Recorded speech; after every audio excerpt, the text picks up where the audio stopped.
These two computers were both created with one particular target group of people in mind: businessmen and one woman.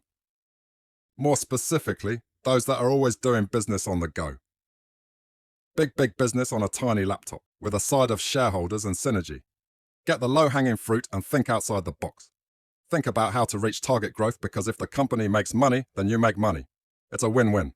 Competitive pay with learning opportunities, and multi-billion-dollar multinational corporate conglomerates with multiple multi-story decentralized transnational executive offices. Right, so both of these laptops were sold as their lightest business laptops. And with the X201 being manufactured in December 2010 and the X13 being manufactured in December 2020, these two machines are just about exactly a decade apart in age. I'm sure you've noticed that they look quite different from each other, using two very different designs. However, despite their differences, there is also a number of similarities and parallels. Both are packing decent mid-range specs for the time.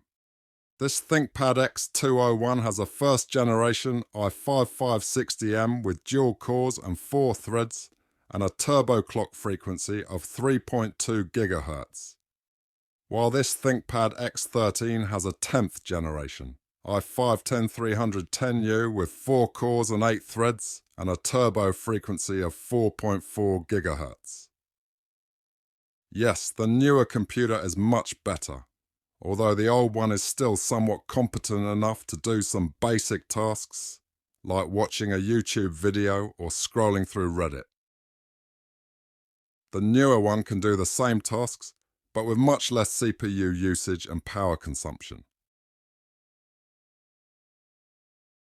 The X201 has the classic 7-row keyboard with an excellent key feel.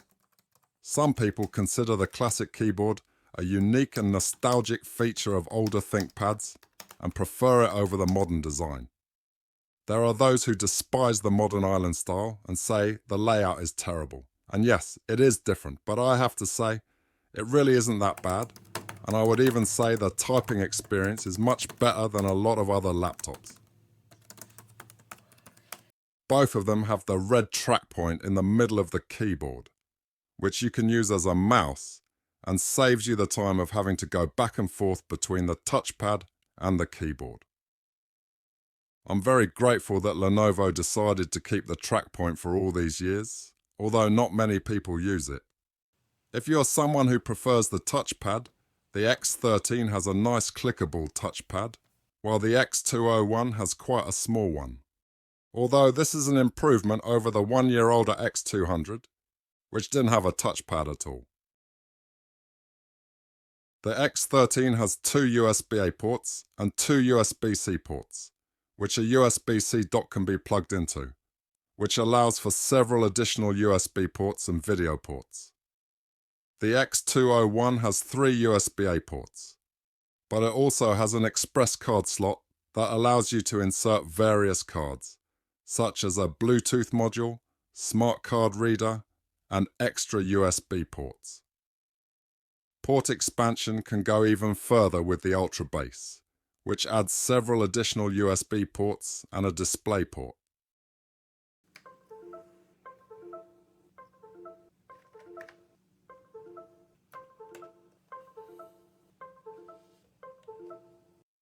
For the X13, there is also a proprietary Lenovo docking station that could work with this model as well, which locks into the bottom and plugs into the USB-C Thunderbolt 3 port, which has a faster data transfer rate than all of the X201's USB 2.0 ports combined.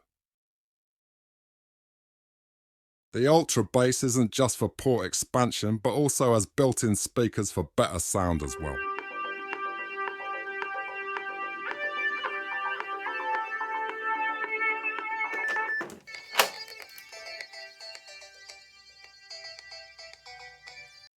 The normal speakers are facing down, so that sound can be bounced off the flat surface it's sitting on. The X13 also uses the same method for playing sound with the speakers right underneath, and it sounds much better than the X201.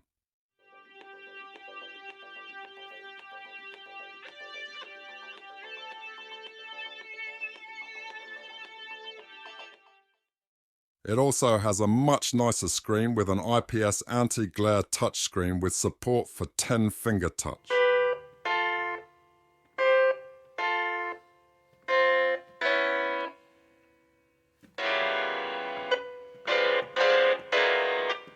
Although not all of them came with this screen, most of them were just non-touch.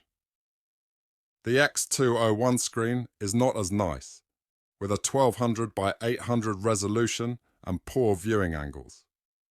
There were some models of ThinkPads at the time with better displays, but those were usually the more expensive workstation models. The X13 has a fingerprint reader that you can use to log in without a password. While this X201 does not have a fingerprint reader, it could have come with one as well. They both could also have some with mobile broadband installed, which would allow them to use cellular data for the internet. The X201 would have the SIM card installed behind the battery, while the X13 has it just installed in the back. However, you would also need to buy a mobile broadband card as well. It also has a single exhaust port for cooling, as does the X201 as well. The X13 has a large intake vent at the bottom, while the X201 has a lot of vents everywhere underneath it for no apparent reason. Vent, vent, vent, vent, vent, vent, vent, vent, vent, vent, vent, and vent.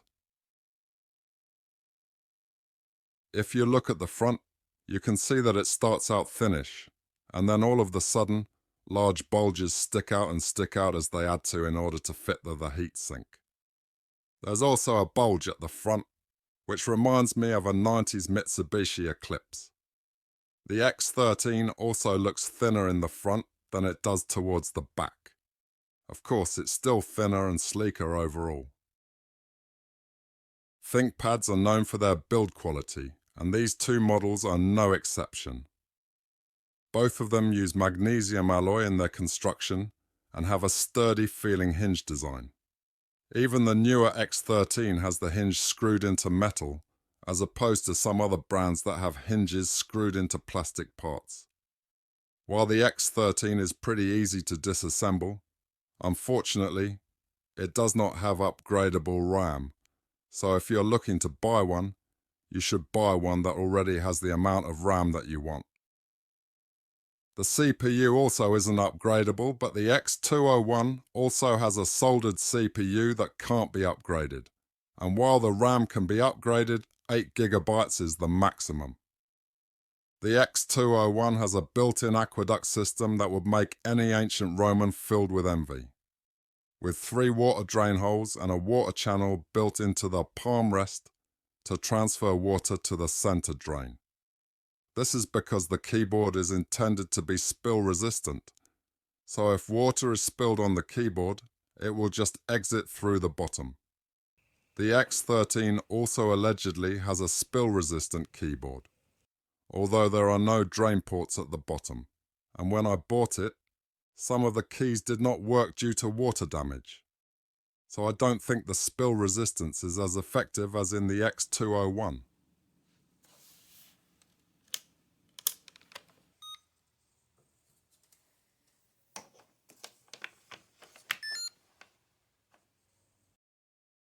Originally, the X201 cost about $1,000 to $1,500 when it was brand new, although I bought mine for $14 from a surplus sale on eBay. However, I also had to pay taxes and shipping, which brought the total to $32.47. It came with no hard drive and no hard drive cover either. Also, it had a supervisor password, which I was able to remove by jumping 2 pins on the BIOS chip and then disabling the password while holding the keyboard up with a water bottle. I bought the X13 for $88 from a recycler that was auctioning several other damaged laptops. The total was $124.23 after taxes and shipping. When I got it, I found that some of the keys on the keyboard did not work. I was about to order another keyboard when I realized that I had about 11 days of warranty left. So I put in a claim ticket and shipped the device over to be repaired. and 2 weeks later, I got the device back with the keyboard fully functional. When buying from a surplus auction or computer recyclers, you can get some pretty good deals on used computers. Just keep in mind when you buy these computers, you are accepting the risk that there might be issues with them, and it's possible you could end up with an issue that's unfixable. Overall, I'm pretty happy with both of these computers. Of course, the X13 has a better performance and less power consumption than the X201. Yet there's still something oddly charming about this old machine. While running Windows is only adequate, it runs Linux much better, and that's what I usually run on this machine. The X13 is a great balance between energy efficiency and performance, and would still make a great daily driver, even though it was manufactured way back in 2020. While some features have been lost over the past decade, in my opinion, this newer ThinkPad still keeps up with the brand quality expectations, although that may not be the same for every newer ThinkPad model. I hope you enjoyed the video, and I hope you have a nice day.